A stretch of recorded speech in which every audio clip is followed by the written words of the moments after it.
Qual é o seu ponto de vista ali do Ciro hoje vinculado ao PL? Cara, vamos lá. Primeiro a gente tem que pegar o retrospecto do Ciro. Não dá pra gente também, enquanto direita, fazer a mesma coisa que a esquerda fez.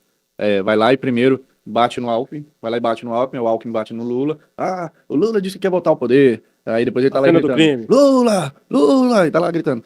Cara, então não dá pra gente também ser hipócrita nesse nível de ser uma pessoa que ficava batendo na gente, pediu o impeachment do Bolsonaro durante o governo Bolsonaro, e agora coligar com esse cara.